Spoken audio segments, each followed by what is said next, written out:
ഇന്നത്തേത് ഞങ്ങളുടെ പുതിയ വീട്ടിലെ ആദ്യത്തെ ഓണക്കഥയാണ്. അങ്ങനെ രാവിലെ തന്നെ എഴുന്നേറ്റ് ഞങ്ങൾ രണ്ടാളും പരസ്പരം നൽകിയ ഓണക്കോടിയും കൊടുത്ത് കൂടെ ഓണം പ്രമാണിച്ച് നമ്മുടെ പഞ്ചന് വയറ് നിറയെ കറണ്ടും കിട്ടിയെന്ന് ഉറപ്പുവരുത്തി കക്ഷിയും കൂട്ടി നേരെ അമ്പലത്തിലേക്ക് തിരിച്ചു. കൂട്ടത്തിൽ ഭാര്യ പൂച്ചൂടി കാണുന്നത് ഏറെ ഇഷ്ടമുള്ളത് കൊണ്ട് തന്നെ വഴിയിൽ നിന്നും ഒരു മുഴം മുല്ലപ്പൂവും മേടിച്ച് പുള്ളിക്കാരിക്ക് ചൂടിക്കൊടുത്ത് യാത്ര തുടർന്നു. എറണാകുളം ഇങ്ങനെ ആളൊഴിഞ്ഞു കിടക്കുന്നത് കാണണമെങ്കിൽ ഇതുപോലെ ഓണമൊക്കെ ഇങ്ങ് വരണം. ഇതിൽ നിന്നും മനസ്സിലാക്കേണ്ടത് എറണാകുളത്തുള്ള ഭൂരിഭാഗം ആളുകളും ഇവിടത്തുകാർ അല്ല എന്നതാണ്. എന്നാലും ഇവിടം വിശ്വസിച്ച് ഇങ്ങോട്ടേക്ക് വരുന്നവർക്ക് എല്ലാം വാരിക്കോരി കൊടുക്കാൻ ഈ നാട് മടി കാണിക്കാറുമില്ല. അതിന്റെ ഏറ്റവും വലിയ ഉദാഹരണം ഞാനും എന്റെ ചിഹ്നവും തന്നെയാണ്. പിന്നെ ഓണമായാലും ക്രിസ്മസ് ആയാലും സ്വന്തം കുടുംബം പോറ്റാൻ വേണ്ടി ആഘോഷങ്ങളൊക്കെ മാറ്റിവെച്ച് ഇങ്ങനെ പണിയെടുക്കുന്നവരെയും ഇവിടെ കാണാൻ പറ്റും. അങ്ങനെ കാഴ്ചകളും കണ്ട് ആസ്ഥാന ഓണപ്പാട്ടും കേട്ടിരുന്നപ്പോഴത്തേക്കും അമ്പലം എത്തി. പതിവ് പോലെ നല്ലോണം ഒന്ന് ഭഗവാനെ സോപ്പിട്ട് കിട്ടിയ പ്രസാദവും തൊട്ട് അവിടുന്ന് നേരെ ബ്രേക്ക്ഫാസ്റ്റ് കഴിക്കാനായി വിട്ടു. പണ്ട് മുതലേ വീട്ടിൽ തിരുവോണത്തിന് രാവിലെ കഴിക്കാൻ ഇഡ്ഡലി അല്ലെങ്കിൽ ദോശയായിരിക്കും. ആ പതിവ് തെറ്റിക്കാതെ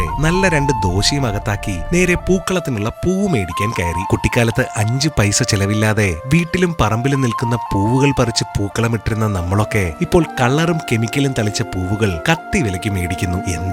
എന്തായാലും പൂക്കളത്തിന്റെ ഡിസൈൻ പോലും അറിയില്ലെങ്കിലും പൂക്കൾക്കൊട്ടും കുറവ് വരുത്തണ്ട എന്ന ചിന്നുവിന്റെ പ്രത്യേക നിർദ്ദേശപ്രകാരം കണ്ണിൽ കണ്ട പൂവുകളൊക്കെ മേടിച്ച് തിരികെ ഫ്ളാറ്റിലേക്ക് തിരിച്ചു. എത്തിയ പാടെ തന്നെ ഒട്ടും വെച്ച് താമസിപ്പിക്കാതെ പൂക്കളത്തിന്റെ പരിപാടികളും ആരംഭിച്ചു. സ്കൂളിലും കോളേജിലുമൊക്കെ ഓണസമയത്ത് ക്ലീനിംഗ് ഡിപ്പാർട്ട്മെന്റിലായിരുന്നത് കൊണ്ട് തന്നെ എനിക്കിതിന്റെ ABCD അറിയാൻ പാടില്ല എന്ന് പറഞ്ഞപ്പോൾ പേടിക്കണ്ട, 4 വട്ടം വരയ്ക്കാൻ മാത്രം സഹായിച്ചാൽ മതി, ബാക്കി ഞാൻ നോക്കിക്കൊള്ളാമെന്നായി 2ാം ക്ലാസ്സിൽ പൂക്കള മത്സരത്തിന് 1ാം സമ്മാനം മേടിച്ച എന്റെ പ്രിയ പത്നി. വിശ്വാസം അതല്ലേ എല്ലാം എന്ന് മനസ്സിൽ ഉറക്കെ പറഞ്ഞുകൊണ്ട് ഞാൻ ചിന്നുവിന്റെ താളത്തിന് തുള്ളി. പക്ഷെ മോശം പറയരുതല്ലോ, പൂക്കളം വിചാരിച്ചതിനേക്കാളും നന്നായി എന്ന് തന്നെ പറയണം. അങ്ങനെ പൂക്കളമൊക്കെ ഇട്ട് കഴിഞ്ഞപ്പോഴത്തേക്കും ഓണസദ്യക്ക് വേണ്ടിയുള്ള വയറിന്റെ നിലവിളി കേൾക്കാൻ തുടങ്ങി. ഓർഡർ ചെയ്തിരുന്ന സദ്യ എത്തുന്ന സമയം കൊണ്ട് കുടുംബത്തിലെ ഓണവിശേഷങ്ങൾ അറിയാൻ വാട്സ്ആപ്പ് വഴി ഒന്ന് എത്തി നോക്കി. എല്ലാവരോടും തിരുവോണ വിശേഷങ്ങൾ പറഞ്ഞിരുന്നപ്പോഴത്തേക്കും സദ്യ അതാ കഥകിൽ മുട്ടുന്നു. ഒട്ടും വെച്ച് താമസിപ്പിക്കാതെ ഇലയും വിരിച്ചു നേരെ സദ്യ കഴിക്കാനായിരുന്നു. ഒരു തനി തിരുവനന്തപുരത്തുകാരനായ എനിക്ക് ബോളിയില്ലാത്ത ഓണസദ്യ എന്നതായിരുന്നു വിഷമമെങ്കിൽ തനി കാസർഗോട്ടുകാരിയായ എന്റെ ഭാര്യയ്ക്ക് ചിക്കൻ സുക്ക ഇല്ലാത്ത ഓണസദ്യ എന്നതായിരുന്നു വിഷമം. എന്തായാലും